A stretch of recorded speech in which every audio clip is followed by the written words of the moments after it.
Good morning, good afternoon, good evening, wherever you are, whatever time it is. Welcome to the secrets of a ghostwriter.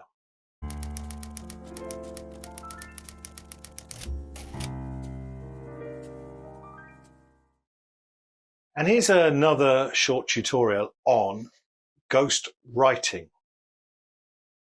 This is the area I know most about, from which all of these lessons originate. So let's today just lift the lid on the process.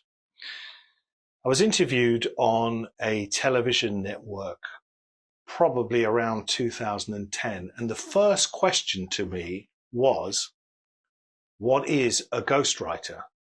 Now, if you are this far into watching these tutorials, I'm gonna have a hunch that you know. But essentially, of course, we are writing the words in the voice of another person. What are the processes at play that make a good ghostwriter? What are the techniques that you need? Well, I alluded to it there in that opening line, the voice. If you get a group of ghostwriters together in a conference room, one of the subject areas they will discuss is acquiring voice, acquiring tone. So not only have you got to tell somebody's story, but you've got to work out the words that they would use. So if you were writing for a squaddy, a member of the British Armed Forces, you might find that there's industrial language in there, or technical language that might relate to slang that they would have for a bomb or a plane or their boss. If you were working for a ballet dancer, well, I don't know because I never have, but you can see the two extremes there. And equally, of course, the sexes. If you are writing for a man, a woman, or somebody else, then the tone will change. I think one of the steps I got over in my ghostwriting career was the first time I was asked to write for a woman. And I thought, well, this is terrific, because now I can't be called a one-trick pony. And increasingly, I write for women rather than men. How does the process work? Okay, what I normally do is I ask people to write down 15 bullet points for their story. And if they get to 15 and they're still going, keep going. And I don't say write an essay, just write, born in Berlin, 1962. Number 2, Mum was a drunk, Dad was a priest. Number 3, ran away from school. Number 4, got my first job at 14.